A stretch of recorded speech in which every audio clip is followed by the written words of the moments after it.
Minutes after Antonio nodded home the equaliser, Klopp tried to make his changes. Alexander-Arnold off for Gomez, Endo off for Nunez, Diaz off for Mo Salah, who'd been dropped after Liverpool's midweek defeat at Everton. And while waiting to come on, Mo Salah visibly argued with Jürgen Klopp on that sideline. The two drawing away. Darwin Nunez actually in the odd position of being peacemaker. Mo up the ante. In the moment, it looked like just a symbol of the collective frustration just boiling over. Klopp quickly said it was dealt with and resolved, that they'd spoken. He had nothing more to say.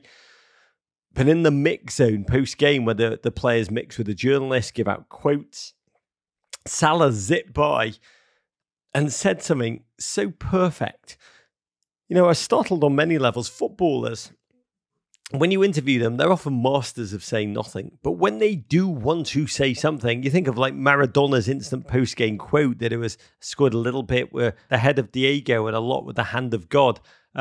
But sometimes footballers say things that should belong in the greatest novels. Like genuinely, T.S. Eliot would have dropped these lines. He said, "If I speak, there will be fire." I mean, what a line. Credit him. My God.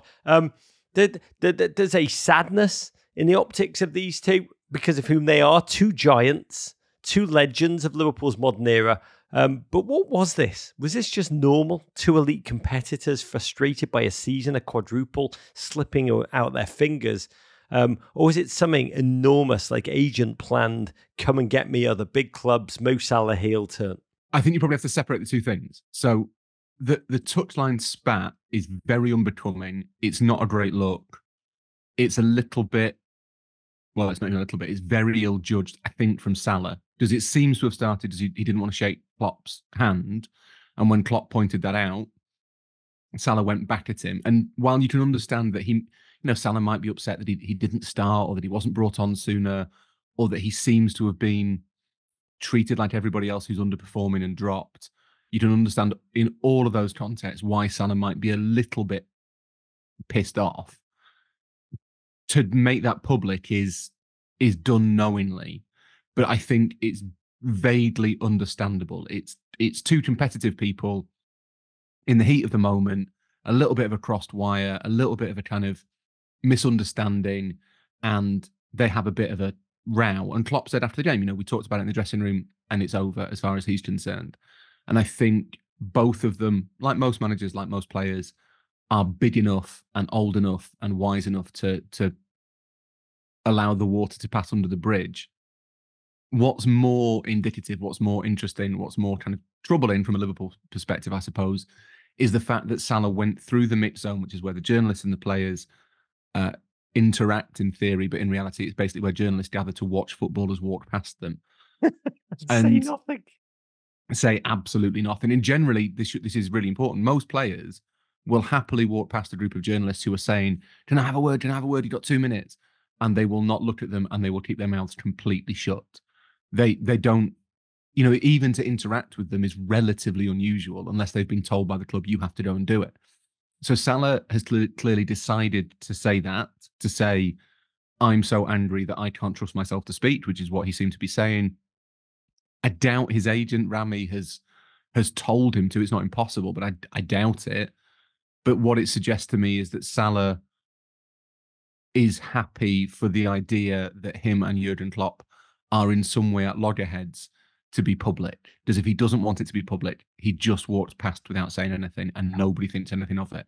I would have loved it if Mo said, "If I speak, there will be fire emoji." That would have been genuinely amazing. Well, it's a bit, the whole thing is a little bit, it does feel like a line he's been working on, like he's been scribbling down. Workshopping.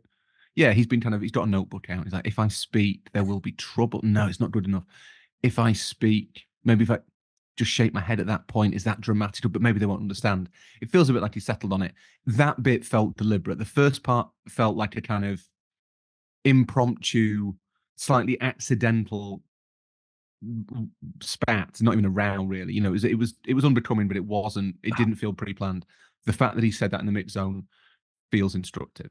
Jamie Carragher tweeted, Mo Salah and Jürgen Klopp are both Liverpool legends. We don't need to take sides. Salah's frustrated, angry with Jürgen. He's not playing. And at that moment, didn't want to fully embrace the boss. Jürgen understandably took exception. Mo, or Caps, was daft with his comment in the mix zone, but let them sort it out and enjoy the last few weeks together. They've both been a massive help to each other in all that's been achieved at the club. And I agree with all of that.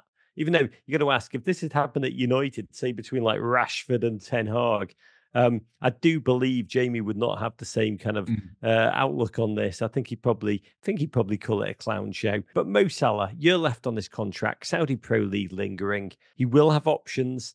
Definitely a different player this season, post-Africa Cup of Nations, yet still Liverpool's top scorer. Even though that front three system's changed, it's no longer built around him as much as it was. It's not working to his will. The thing I honestly really do out of all of this, is going to be a piece of ongoing flapping skin, a nerve that will constantly be probed, that will honestly mar the Klopp emotional goodbye.